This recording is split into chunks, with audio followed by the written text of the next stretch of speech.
Mācību gads jau tepat aiz stūra, un lielākā daļa skolēni jau ir tikuši pie savām mācību grāmatām. Bet kādas mācību grāmatas lai ņem talkā, lai apgūtu seksuālo un reproduktīvo izglītību? Un vai vispār par to ir jārunā? Tāds lūk mūsu šodienas Ziloņas studijā.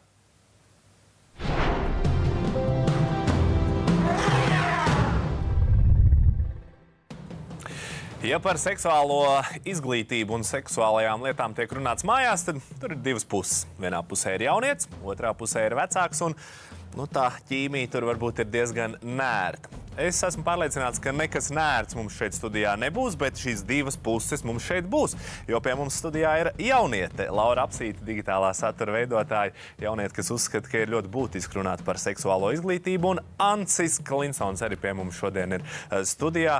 Divu meitu tētis, kas ir iespējams jau izgājis cauri šīm sarunām, toreiz padalīties savā pieredzē. Tāpat Ancis, protams, ir mūziķis un arī pasākumu vadītājs. Jā, sveiki. Sveiks, Ancis, sveika, Laura. Un, ja agrāk tā vieta, kur varēja apgūt seksuālo izglītību, bija skola veselības mācība, tad šobrīd tādas iespējas vairs nav, jo veselības mācības skolā nav. Tad katrs jaunietis mēģina atrast savu ceļu uz izglītošanos, un iespējams pirmā vieta, kur tas tiek darīts, ir TikToks. Un kur gan vēl labāk apgūt seksuālo izglītību kā TikTokā? Piemēram, pavisam nesen TikTokā jaunieši varēja uzzināt lūk ko. Tic, ka tamponi var ieaugt zarnās. Jauniešu veselības mācības vietā skolēni ir iemācījušies TikTokā, un tad viņi tagad nesaprot, ko darīt ar tamponiem. Ir vēl kāds mīts, Laura, ko tu esi redzējusi sociālos tīklos un doma? Tik drausmīgus īsti nē. Šis tāds būs. Un Ancis, ko tu domā par? Ir mīlīgi. Ja tur ņem plašāk, tur varbūt es nezinu. Ko var zināt? Varbūt neiesim. Varbūt es vienkārši nezinu, varbūt neiesim dziļāk. Varbūt tur dziļāk neiesim.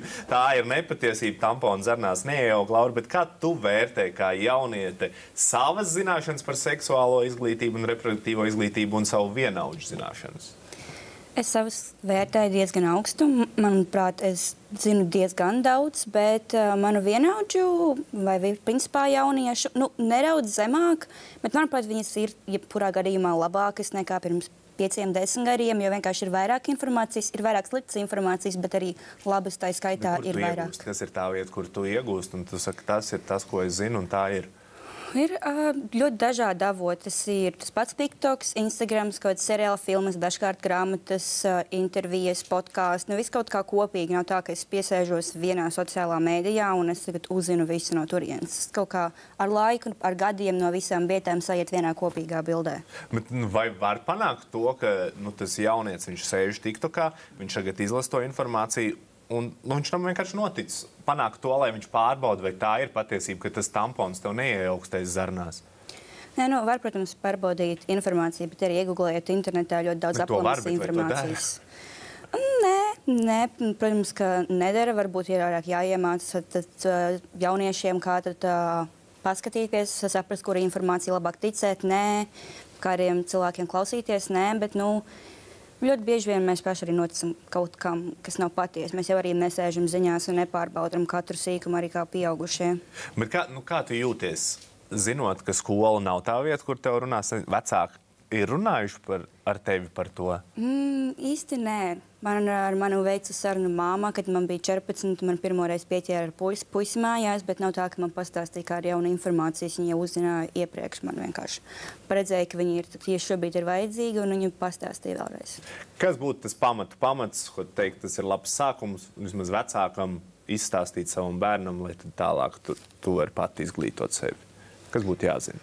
Protams, par slimībām, kādas viņas ir, kā viņas var dabūt, kādas var būt sekas, par augšanu stāvoklī, protams, par dažādiem kontracepciju veidiem, kādi ir plusi, mīnusi. Un,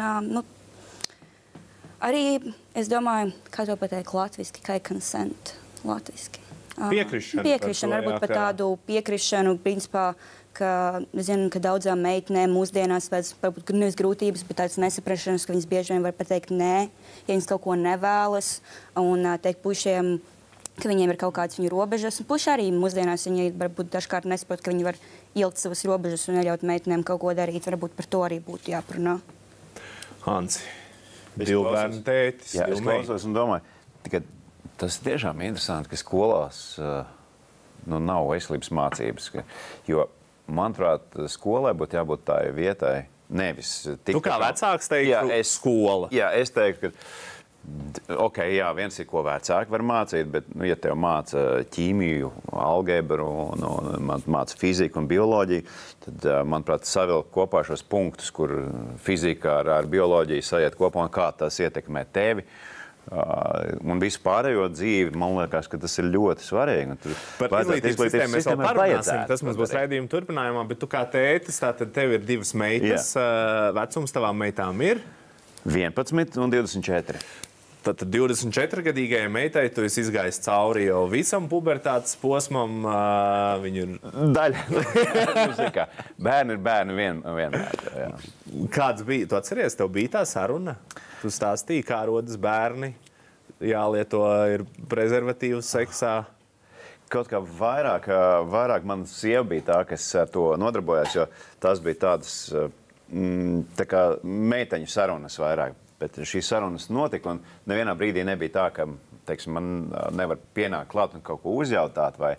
Tas, manuprāt, notika samērā brīvi, un pat nebija nekāds, teiksim, vai kaut kāda ierobežošana vai kas nekādā veidā, jo es atceros, kad es, piemēram, par to, tā, kad es biju, teiksim, skolēns vēl, tas bija samērā, tāds trēķīt. Aizvakar. Jā. Tad es atceros, kad pirmais bija divas grāmatas Zālīša grāmata vēl bija. Tad tu ņēmi mājās un lasīji un skatījies. Un vēlāk jau es uzzināju, protams, arī skolu un tā bija, jo mums, manuprāt, bija bioloģija, un tur arī bija cilvēka fizioloģija, un arī šīs lietas tika, tur kaut kāds pāris stundas gan bija par to, bet tās stundas palīdzēja savilkt kopā tās informācijas lauskas vai informācijas tos ezerus, punktus, visus kopā, lai saprastu, kā par to savu biogrāfiju turpināt šajā ziņā. Tā kā, redz, tu jau arī saki, ka cilvēkiem būtu nepieciešams tā mediju pratības kaut kāda tie līdzekļi un metodas, lai tu saprastu, kas ir patiesi, kas ne, lai nav no tā TikToka, ka mēs nostamies un izrādās, ka ir šitā, un tad cilvēks mēģina ar es nezinu, galvu ieskriet.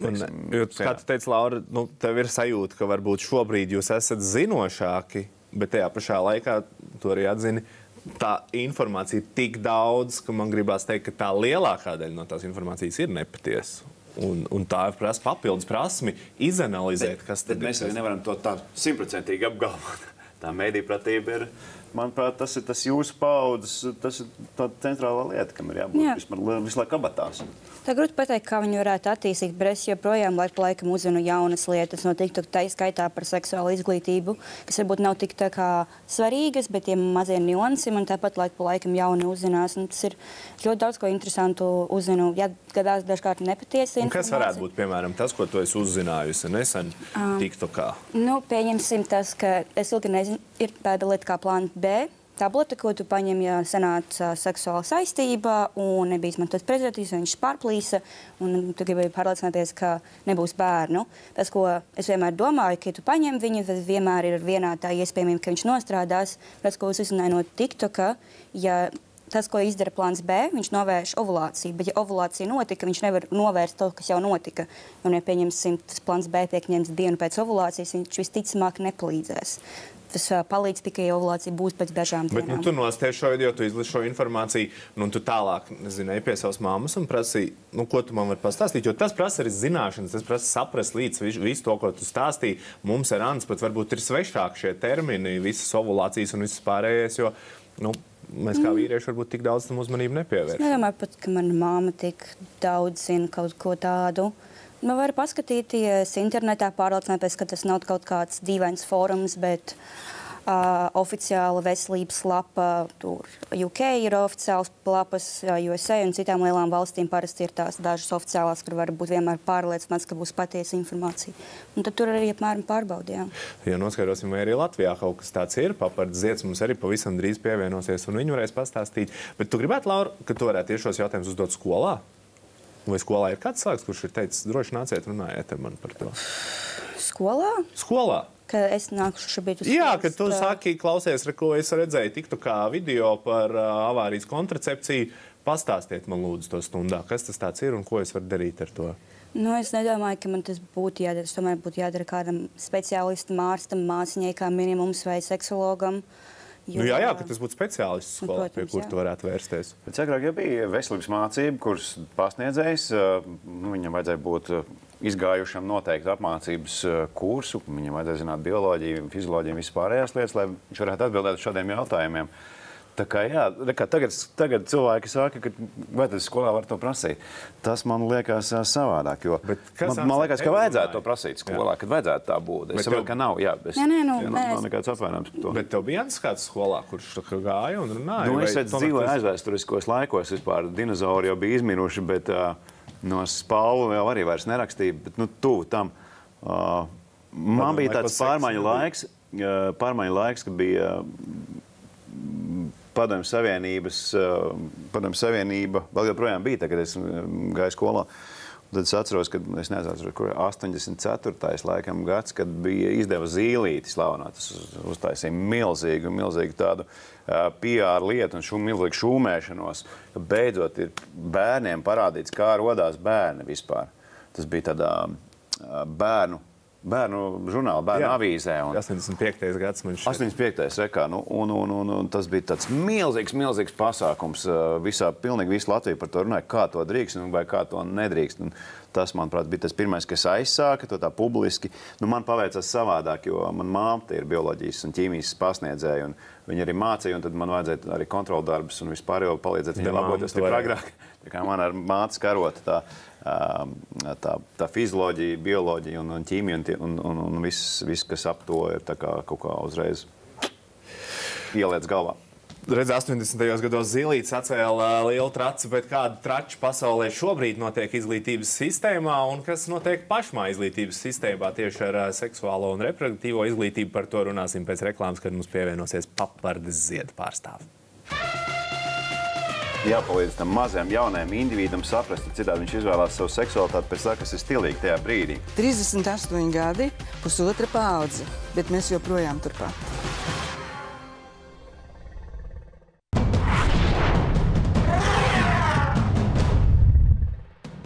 Esiet sveicināti TV3 skatītāji. Šis ir saruna raidījums Zilonas studijā, un iespējams, ka šodienas sarunas liek kādam pie TV ekrāniem sarkt, bet tas bija tikai sākums. Sarksiet vēl vairāk, jo mēs runājam par seksuālo un reproduktīvo izglītību un par to, kuram tad par to ir jārunā, vai vispār par to ir jārunā, jo jaunieši taču apķērīgi, lai viņi iet un paši sevi izglīto. Pie mums šodien studijā ir digitālā satura veidotāja Laura Apsīte, jaunieti, kas ir pārliecināti, ka par to ir jārunā, un pati arī par to aktīvi runā. Tāpat pie mums studijā mūziķis pasākuma vadītājs divu meitu teica Anss Klinsons, un tagad mums pievienojusies studijā ir Latvijas ģimenes plānošanas un seksuālās veselības asociācijas Papardes Ziedas valdes priekšsēdētāja Iveta Ķelle. Sveiki, Iveta! Sveiki! Sākam uzreiz ar vienu statistiku, kas mums ļaus labāk saprast, kāda tad ir tā situācija par šo tēmu. 64% iedzīvotāji uzskata, ka Latvijā par seksuālās un reproduktīvās veselības jautājumiem netiek runāts pietiekami daudz. Savukārt 41% Latvijas iedzīvotāju ģimenē vispār nerunā par tēmām, kas saistītas ar seksuālo un reproduktīvo izglītību, un rezultātā mēs nokļūstam pie nepilngadīgo vidū. Ik gadu ir ap 200 grūtniecībām, un puse no meitenēm taisa abortu. Iveta, tas ir analfabētisms seksuālais Latvijā? Nu, varētu teikt tumsonība. Pat tik skaļu vārdu izmantosim. Jā. Kas vainojams pie tā, kāpēc mums ir tumsa? Bailes. Mums ir atjaunojušās bailes, kuras nebija tajos gados, ko Anss savā sarunā jau minēja, kad bija slavenā Zīlīte un kad bija Skabarga, un laiks, kad izglītoja skolotājs, lai viņi vispār drīkstētu runāt par seksualitāti. Laiks, kad Latvijā ienāca prezervatīvi, tas bija, tā, pavisam grandiozi, pompozi pie Biržas nama Doma laukumā. Un tas bija laiks... akcija, jā? Tas bija, kad dibināja biedrība Papardes Ziedas, un kad mēs sākām par šīm tēmām runāt, biedrībā iestājās 300 cilvēki, pārsvarā tie bija ārsti un skolotāji, un likās, nāks gaisma.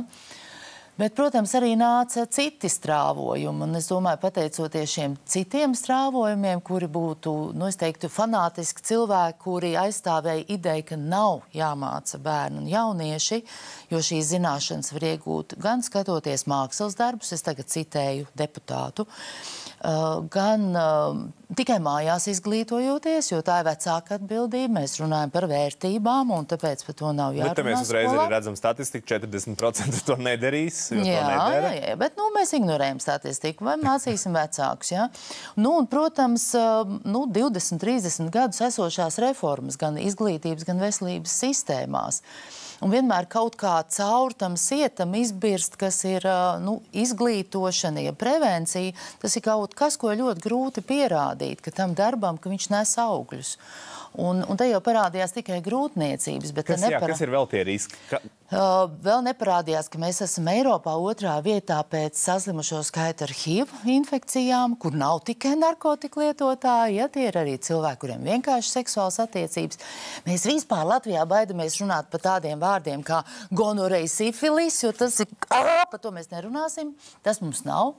Tagad par hepatītu mēs runājam, labi, tas tā kā arī pie reizes pasaka, mums ir seksuāli transmisīvas infekcijas. Tā kā tas tēmu loks ir ļoti daudz, ja mēs skatāmies atkal no riskiem. Bet daudz būtiskāks ir, cik mēs kā sabiedrība, visi klātesošie, cik mēs esam laimīgi, piedzīvojot savu seksualitāti. Un tā ir tā otra medaļas puse. Te būtu jānodala tā reproduktīvā veselība, un tad ir šī seksuālā veselība un seksualitāte, kur šodien saruna arī vairāk iezīmējās tā kā jaunieši, mēs jaunieši, ko zina jaunieši, bet šīm sarunām jāsākās jau bērnam piedzimstot. Attieksmei pret ķermeni, Pēc tam mēs tiksim, jo tur ir arī pāris skandāli no Lielbritānijas par to, kurš tad ir tas vecums, kad par to būtu jārunā. Bet paliekot pie skolām, tātad Papards Zieds dodas pie skolām, ja skolas aicina. Laura, vai tu atceries, ir kādreiz bijis Papards Zieds pie jums skolā un runājis? Mēs jau bijām parunājuši pirms tam, mēs sapratām, ka nē, manā skolā nebija nekad nākuši un runājuši. Bet pat ir bijusi kaut kāda interese, vai skolēniem nav tā, ka nebūtu vispār vairs skolēni? Skolēni var teikt, mēs gribam, lai jūs mūs par to izglītojat. Bet, pusauģi vai pamatskolas skolēni, un tas tomēr ir joprojām tā neveikli. Tu īsti negribi iet pie skolotāja un teikt, lūdzu, pastāstiet man par seksu. Varbūt gribās zināt, bet tas ir nedaudz neveikli. Ir vieglāk aiziet internetā un izlasīt. Un man pat grūti ir pateikt, kurš jūtas neveiklāk. Tas skolotājs, kuram tagad saka, pastāstiet man par seksu, kā man to darīt. Es varu pastāstīt neredz situācijas, kur vecāki saprot, ka viņi gribētu, lai palīdzētu skolotājiem izglītot pusauģus. Un vecāki mēģina vajadzētu, lai Papards Zieds atnāk un runā jauniešiem. Un tad ir daļa vecāku, kur saka, nekādā gadījumā par šīm tēmām mēs nerunāsim. Un Rīga ir interesanti, jo Rīgā Papards Zieds vismazāk ir viesojies. Tiešām? Jā. Jūs bijāt sanāk uz reģioniem. Rīga ir izglītota vienkārši. Jā. Rīga visu zina. Bet ir kaut kādas lietas, ko varbūt Rīga un arī citi valsts iedzīvotāji nezina, jo pavisam nesen bija liela tā dinastīva ar kampaņa ar nosaukumu Cik brīvi tu runā seksa valodā. Un jau mūsu pieminētā Zīlīte piedzīvoja atgriešanos, Zīlīte vecākiem par to, kā runāt ar bērnu. Ja zinām, ka viņam būs seks, neizbēgam viņam kādu dienu tas seks arī visticamāk būs. Anci, tu biji dzirdējis par šādu kampaņu, par šo Zīlīti? Es labprāt dzirdētu.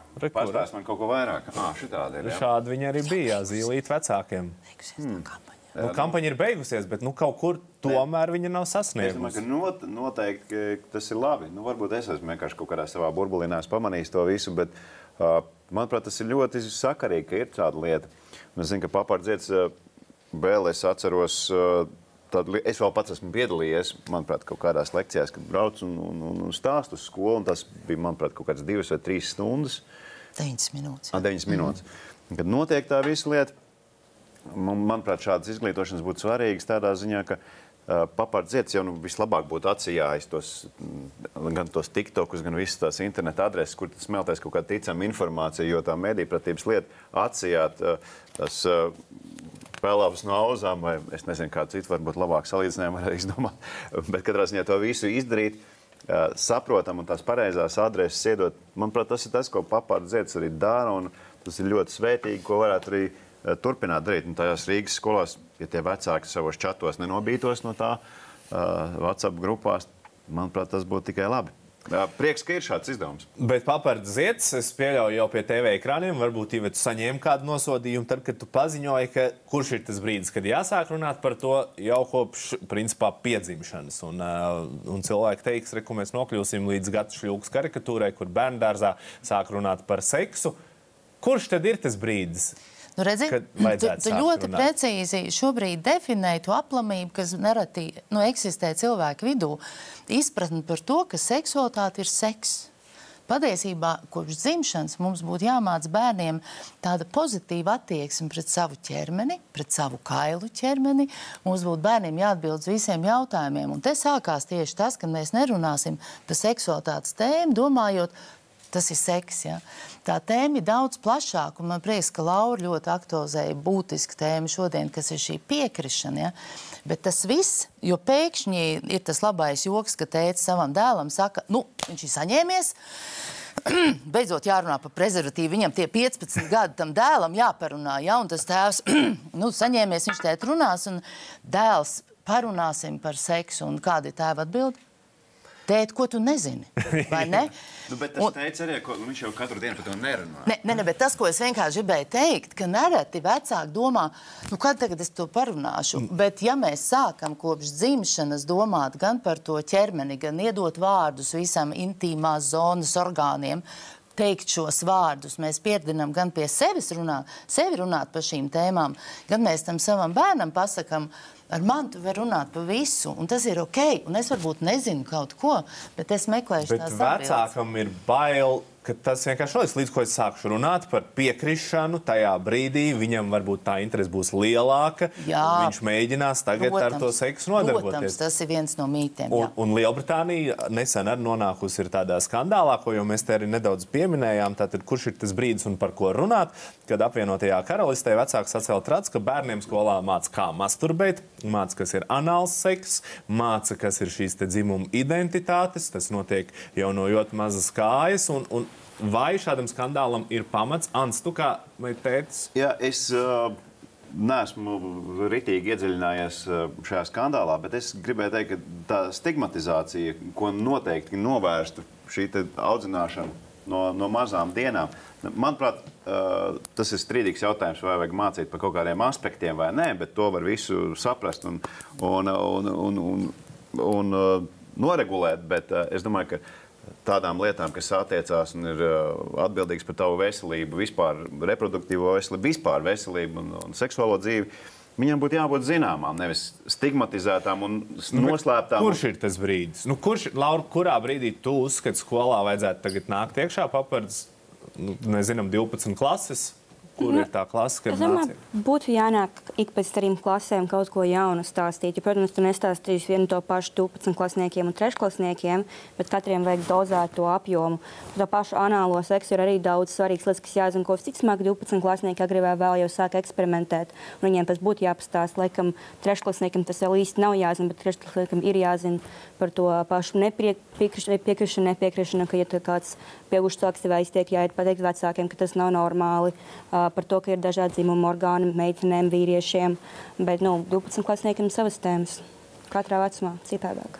Un ko darīt ar šo lielo skaļo tematu, kas arī tajā Lielbritānijā izraisīja vislielākās pretenzijas par šo te mācību vielu un programmu dzimumu identitāti? Ko mēs darām ar to izglītības sistēmā? Par to ir jārunā skolās? Es uzskatu, ka izglītības sistēmā ir jārunā par visu, kas interesē, ko zina, ko var atrast internetā bērni un jaunieši. Visu. Bet internetā var atrast pilnīgi visu. Jā, un arī tā seksualitātes tēmā jautājums, ja mēs par to nerunāsim, vai mēs kādam bērnam palīdzam, vai taisni pretēji, viņš dzīvo kaut kādos maldos. Kā vienu tādu ilustratīvu piemēru es varu pastāstīt, ka mēs pagājuši gadu izglītojām 15,000 jauniešu. Tā kā tā mana informācija balstās pēc katras nodarbības jaunieši uzdod savus jautājumus. Un tad, piemēram, pienāk 11-gadīga meitene pie mūsu pasniedzējas, kas ir jauniete un izglītota jauniete, un viņa saka, es domāju, ka es esmu lesbiete. Un tagad šī pasniedzēja saka, bet kāpēc tu tā domā? 11 gadu atceramies. Tāpēc, ka man ir draudzene, Un es kopā, mēs ar viņu, mēs draudzējamies, mēs vien pie otras ciemojamies, mēs tad guļam vienā gultā, tad mēs pārunājam kaut ko, ja?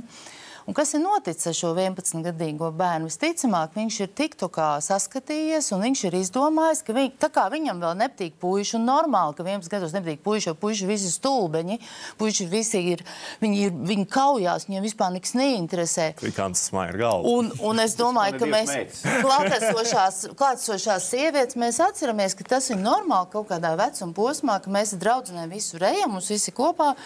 Un šis bērns, es atļaušos teikt, viņš tai TikTokā ir noskatījies, nu es droši vien esmu lesbiete, ja?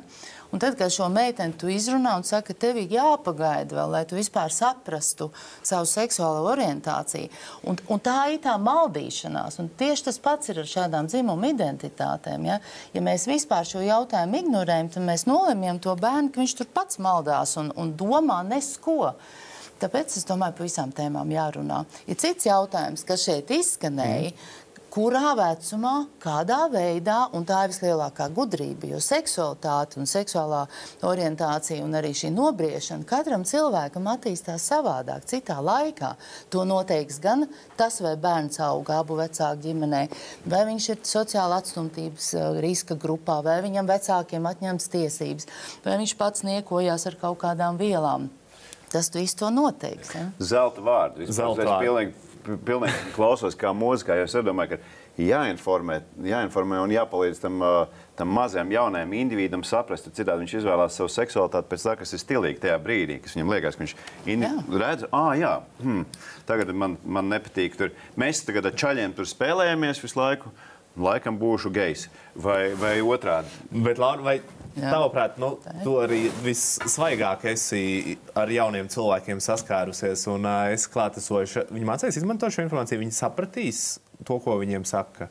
To, ko tu dzirdi, nezinu, par masturbāciju, par dzimumu identitāti. Jā, vai tas cilvēks ir gatavs, tavuprāt? Jaunietis ir gatavs.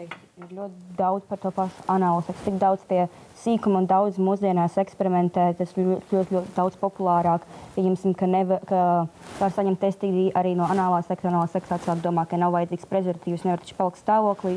Tur arī notiek visas slimības, nevar iet no vienas atver uz otru, jo tad arī tur meitenei būs iekaisums.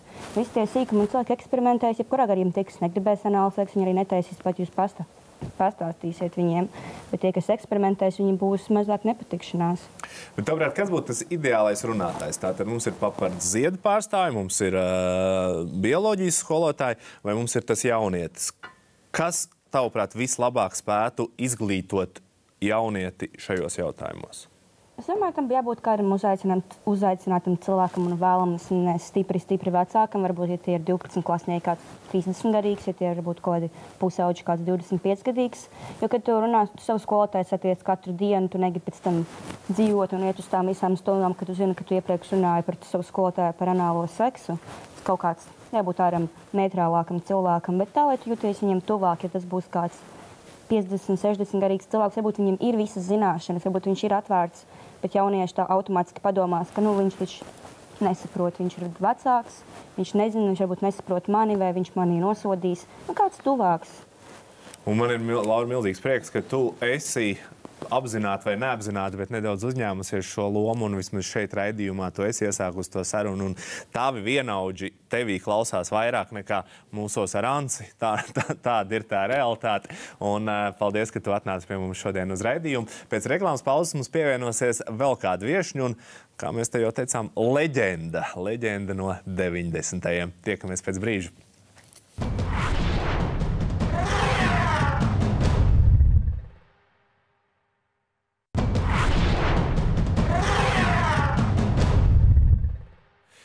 Esiet sveicināti TV3 skatītāji. Tagad atgriezīsimies nedaudz 90. gados, kad par seksu runāja pavisam pieklusināti, bet jauniešu raidījumā Skabarga par to runāja.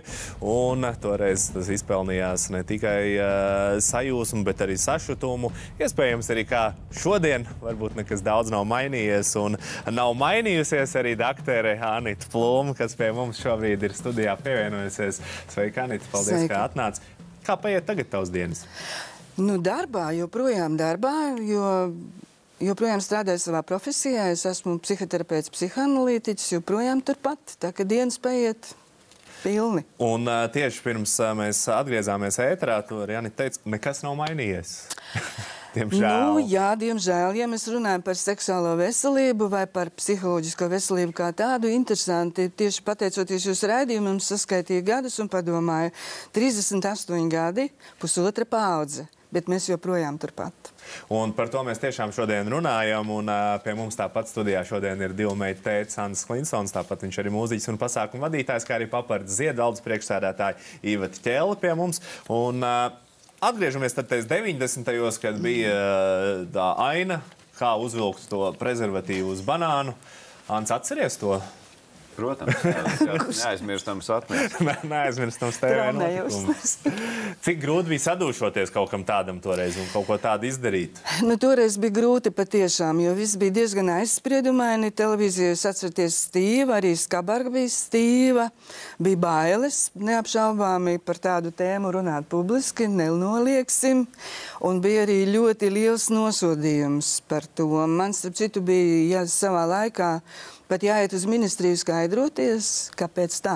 Bija, jā. Paskatīsimies, kas tad tur īsti notika tiem, kas neatcerās 90. un Skabargu. Padomju Savienībā, kā zināms, seksa nebija. Krītot dzelzs priekškaram 90. gadu sākumā, par to bija jāsāk runāt. Gluži tāpat kā Skabargas tēmas, arī pats raidījums daudzās ģimenēs tolaik tomēr bija aizliegtais auglis.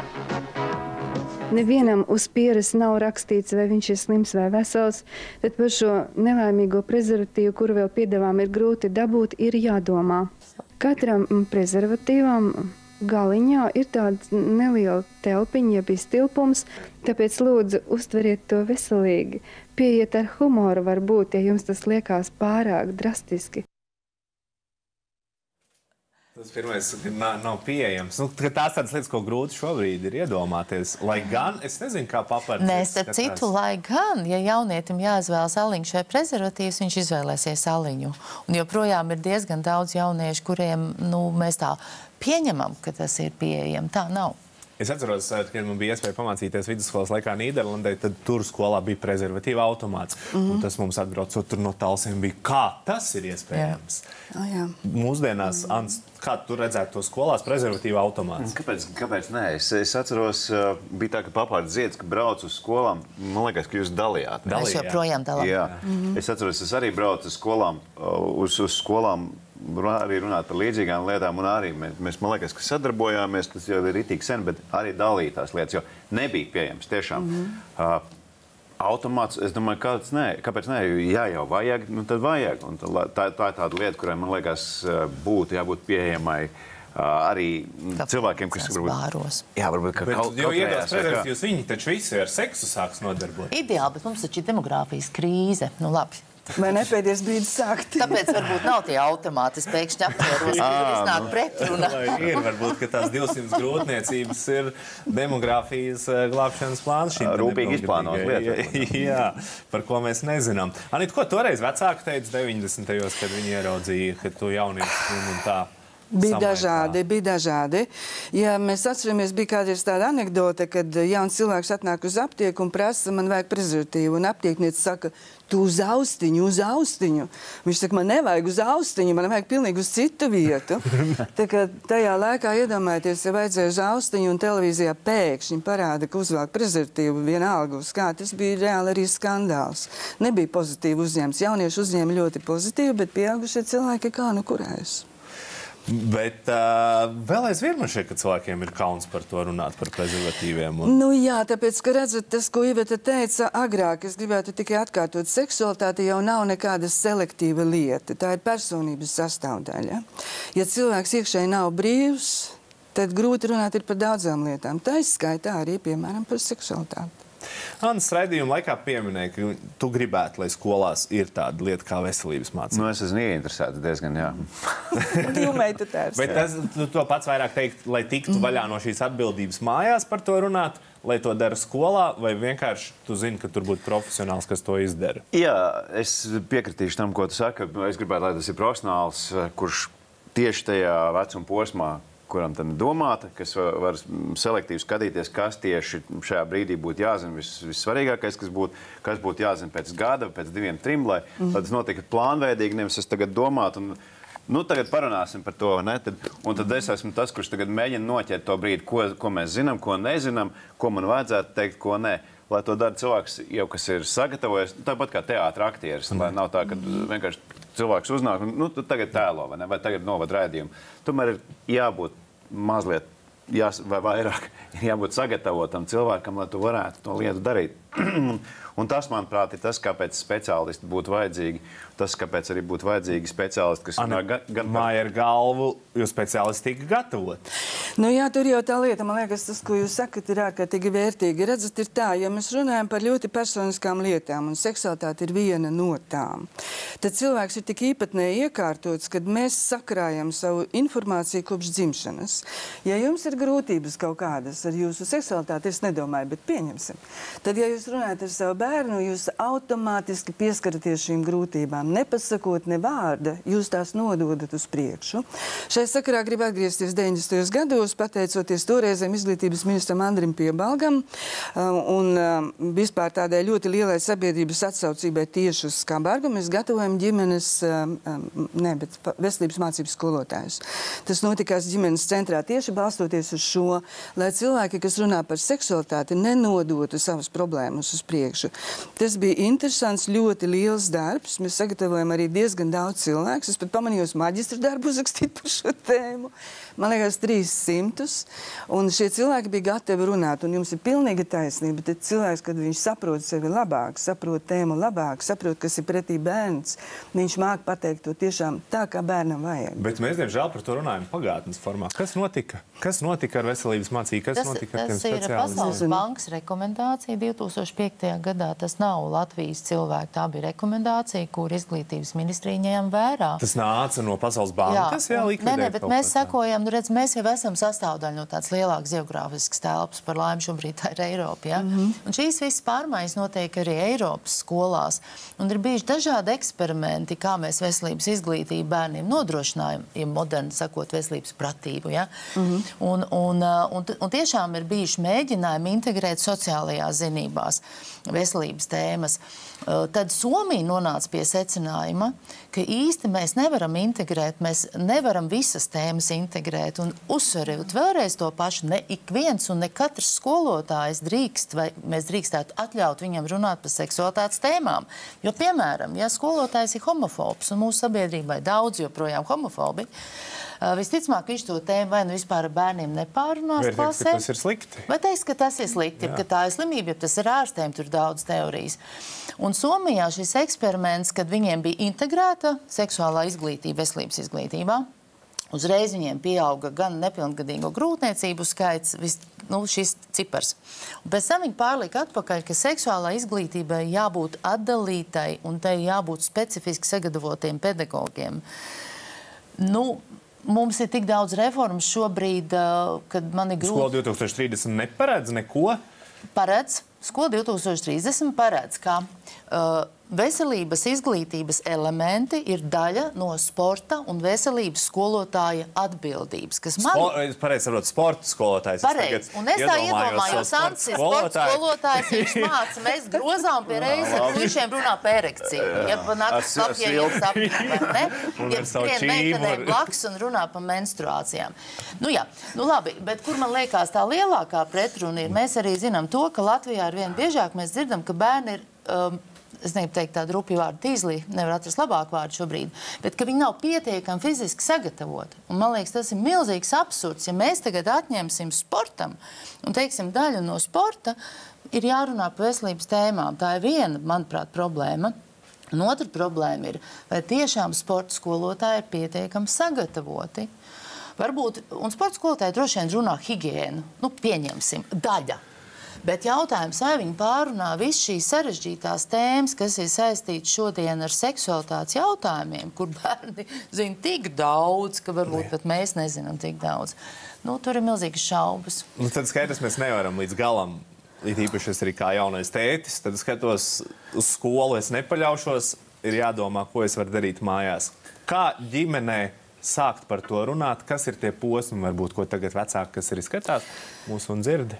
Nu, zināt, būtībā to divos vārdos nepateiksi, bet fakts ir tāds, ka vislabākais būtu, ja pirms bērniņš ir piedzimis, ja jūs šis jautājums interesē, vajadzētu atrast kādu cilvēku, pie kura aiziet un parunāt. Tas varētu būt psihologs, psihoterapeits, psihoanalītiķis, jebkurš no tiem, ar kuru jūs varētu parunāt. Interesanti, kā es varētu runāt ar savu bērnu par seksualitāti, kā es varētu darīt to lietu, ko Iveta teica, iemācīt bērnam no mazām dienām, ka viss ķermenis ir vienlīdz labs, dzimuma orgāni nav noliektā zona, tur nav nekā slikta, visām lietām ir savi vārdi, visām funkcijām ir savas izpausmes. Tas sākums būtu caur jums. Vienkārši izlasīt grāmatā varbūt varētu, bet es apšaubīšu šo versiju, jo vajadzētu tomēr runāt ar dzīvu cilvēku un justies pašam, kā jūs jūtaties, ka jūs par šo jautājumu skaļi ar kādu runājat. Tad jūs arī manīsiet, kā tas būs, ja jūs runāsiet ar mazu ķiparu, kā jūs jutīsieties. Un es jums pateikšu priekšā jau iepriekš, būs ļoti sarežģīti un daudz grūtāk, jo trūks vārdu. Tā kā tas būtu tāds variants, ka vecākiem būtu jāsagatavojas tiešām. Un vai vecākiem jāmēģina būt proaktīviem vai jāgaida tomēr, ka tas bērns nāks? Nu, zināt, kā ir. Būtībā, ja es skatos no savas patreizējās profesijas viedokļa, starp citu atsaucoties uz Lielbritāniju, kuras mācījos arī savā laikā, kas ļoti daudz domā par to, būtībā jūs uzrunājat bērnu un viņa seksualitāti kopš dzimšanas, jo seksualitāte tas esmu viss es, tas ir viss mans ķermenis. Un jau mazam bērniņam mēs jebkurā gadījumā mēs viņu aiztiekam, pieskaramies viņam, bužinam viņu, runājam ar viņu, stāstam viņam, interpretējam, kā viņš jūtās, jo mazs bērns nesaprot savas izjūtas. Mēs piedzimstam ar afektu komplektu, bet tās nav emocijas. Emocijas mēs bērnam iemācam. Tas nozīmē, ka mēs no pašas dzimšanas varam bērnam mācīt, apgūt, kas es esmu, kas ir mans ķermenis, kā es funkcionēju, ko man vajag, lai es justos labi, un mēs esam uz seksualitātes attīstības ceļa. Ar šiem vārdiem tādu mazu izglītības programmu viņa katram vecākam mēs šodien arī atvadīsimies un sakam milzīgu paldies doktorai Anitei Plūmei par viesošanos, tāpat arī Jānim Klinsonam milzīgs paldies arī Ivetai Ķēlei, paldies arī Laurai Apsītei. Lai jums interesantas sarunas šovakar mājās. Tiekamies Zilonas studijā jau pavisam drīz un vairāk par šo tēmu varat lasīt tv3.lv/Slīpsvītra Zilonas studijā.